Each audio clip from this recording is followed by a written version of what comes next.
সব জায়গায় ওনাকে এনেছে আটপাড়ার সময় হুমায়ুন ভাই আমি বসলাম দিমুনে আপনাদের মাহফিল তো দিমু টেনশন এগুলো না রেখে ফেলেন, কারণ দেখতেছি যে আস্তে আস্তে শেষ হয়ে যাচ্ছে। তখন রাত্রে 2টার সময় আগামী বছরের উনি মাহফিলের তারিখ দিয়েছেন 13ই ডিসেম্বর। বলি আলহামদুলিল্লাহ। আগামী বছর কত তারিখ? 13ই ডিসেম্বর রবিবার। 13ই ডিসেম্বর রবিবার মনে থাকবো তো ইনশাল্লাহ। তারপরে আগে মনে করানো তো আমরা চেষ্টা করব। তারপরে আব্দুল বাসাত খান সাহেব ফ্যামিলিগত সম্পর্ক হুমায়ুন ভাইয়ের সাথে, উনি আমি বিষয় বললো যে খান সাহেবকে বলেন। টেলিফোন করলাম, টেলিফোন করার পরে হুমায়ুন ভাই টেলিফোন করলো, বললো যে এই দিন তো আমার ডেট হইল চিটাগাং। চিটাগাংয়ের মানুষ আরো আগে নিয়ে গেছে, চিটাগাংয়ের মানুষ আরো আগে নিয়ে গেছে ডেট। তারপর আমরা আপনার করলাম, এটা তো আপনার প্রধান অতিথি, আপনি ডেট দিচ্ছেন, তা আপনার মাদ্রাসা ডেট আপনি দিবেন না? উনি টেলিফোন করে ওই ডেট কাটায় আগামী বছর উনি আব্দুল বাসিত খান সাহেব আমাদের ডেট রেখেছেন। মানে আলহামদুলিল্লাহ। আলহামদুলিল্লাহ। কাশিয়ানি ওয়াজ শোনার জন্য সকলেই পাবো। আমরা কাশিয়ানিকে দাওয়াত দিয়েছি, আরো ওলামা কেরামকে আমরা চেষ্টা করব আপনাদের সহযোগিতা, আপনাদের দোয়া এবং ভুলভ্রান্তি হইলে আপনারা আমাদেরকে শুধরানোর চেষ্টা করবেন। আল্লাহ যেন ওই মাদ্রাসা থেকে একটা দ্বীনি শিক্ষা প্রতিষ্ঠান করে যেতে পারে, আল্লাহ তৌফিক দান করেন। আমরা 1 বছরের হিসাব গত মাহফিলের পর থেকে নভেম্বরের 30 তারিখ পর্যন্ত আমার সহকারী যিনি, আমি অনেক সময় বিচলিত হয়ে যাই, কারণ আপনারা জানেন আমি ঢাকাতে ছিলাম। তাজুল ভাই ধরলেন, জাহিদ স্যার ধরলেন, হান্নান সাহেব ধরলেন, আমি স্যার ধরলেন এবং পালন ভাই সহ অনেকে ধরলেন। আমি বললেন না, আমি শুধু তেলিয়াতে যে জুম্মা পড়াই এটাই ভালো।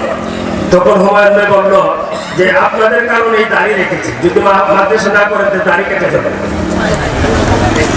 কত বড় একটা কথা, যে লোকটা সরকারি চাকরি করে দাড়ি ছিল না, উনি দাড়ি রেখেছেন, নামাজি হয়েছেন, 1 টাকা বেহালাল না। উনার ওটিতে যে জায়গায় ডাক্তাররা নামাজ পড়তে নিষেধ করতো, ওই ওটিতে উনি এবং আমি বাইতুল মুকাররম থেকে যাই নামাজ কিনে, আমিও প্রায় সপ্তাহে যখন ঢাকাতে 3 দিন থাকি যে নামাজ পড়ে। বলি আলহামদুলিল্লাহ।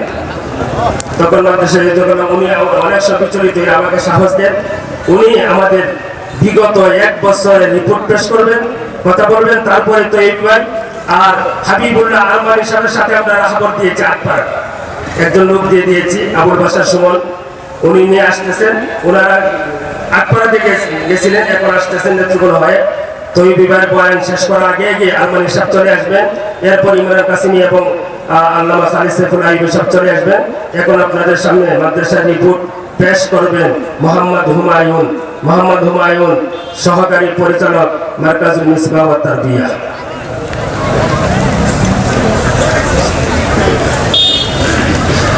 আসসালামু আলাইকুম। আমি মোহাম্মদ হুমায়ুন। চিঠিয়া সাহেব বলেছে আমার গলা মানে ভেঙে গেছে। আমি সেই 2 তারিখ থেকে আজ পর্যন্ত চিঠিয়া সাহেবের আমি 1 ঘন্টার বেশি রাত্রি যাপন করতে পারি না, যার ফলে আমি বেশি কথা বলবো না, শুধু হিসাবটা বলবো। গত 11 মাসের আয় এবং ব্যয়। গত সভায় আমাদের আয় হয়েছিল 4,14,751 টাকা। ভর্তি বাবদ আয় হয়েছিল 5,08,555 টাকা। ছাত্রছাত্রীদের বেতন বাবদ আয় হয়েছিল 12,69,309 টাকা। বদরীন সদস্য বাবদ আয় হয়েছিল 27,400 টাকা। সরকারি অনুদান বাবদ আয় হয়েছিল 86,700 টাকা।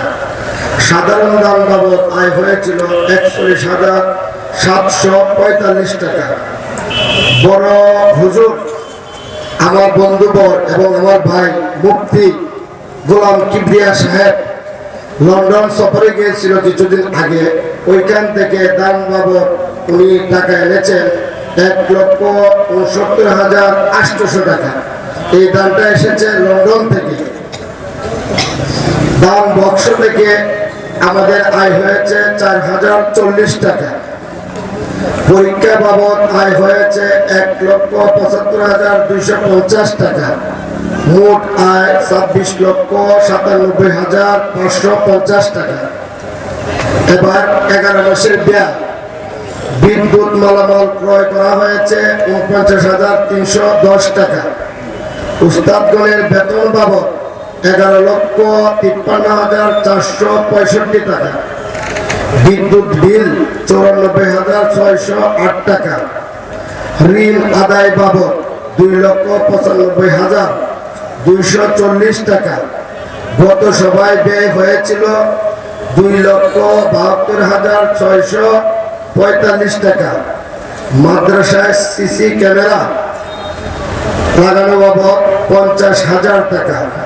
মেহমানদারি বাবদ ব্যয় হয়েছে 12,457 টাকা। মাদ্রাসার জন্য কিতাব ক্রয় করা হয়েছে 18,290 টাকা। অফিস ঘর নির্মাণ বাবদ খরচ হয়েছে 1,48,720 টাকা। জমি দলিল বাবদ ব্যয় হয়েছে 85,000 টাকা। জমির বকেয়া ঋণ পরিশোধ 2,80,000 টাকা। ইসলামী মাহফিল বাবদ খরচ হয়েছে 15,000 টাকা। পরীক্ষা বাবদ খরচ হয়েছে 1,56,400 টাকা। মোট ব্যয় হয়েছে 26,31,155 টাকা।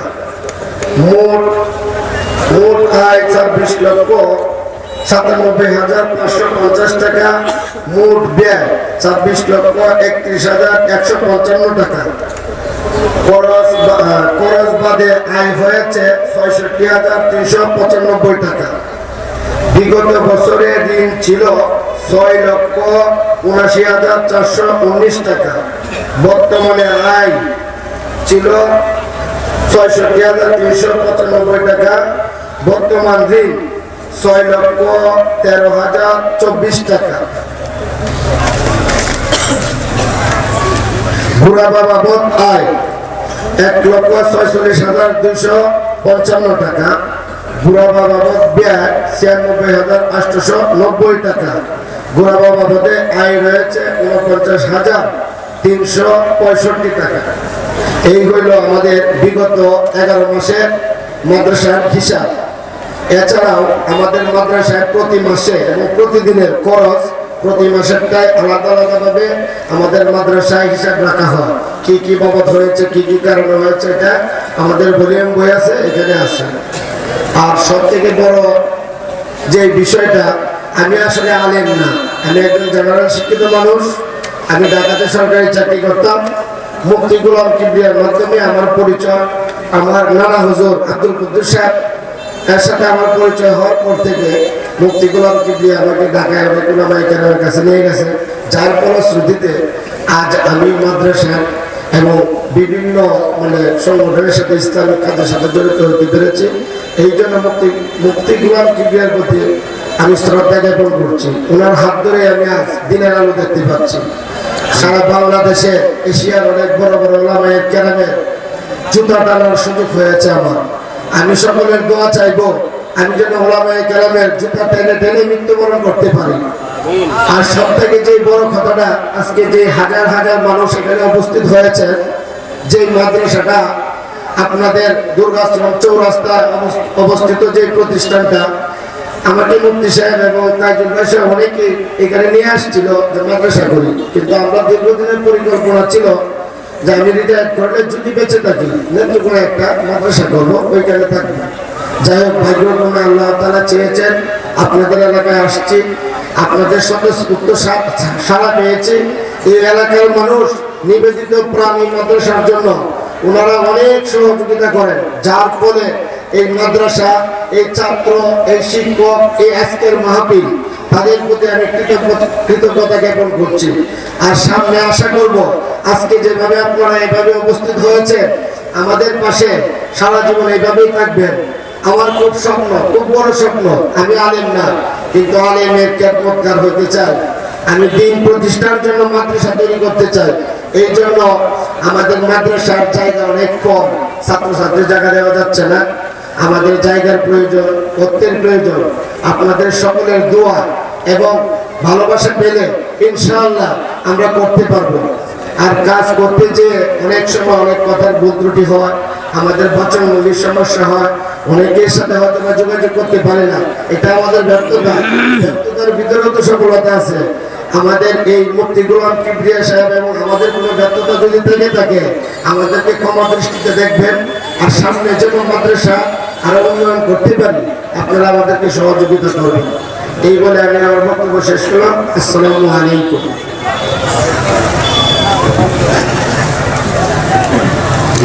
আছে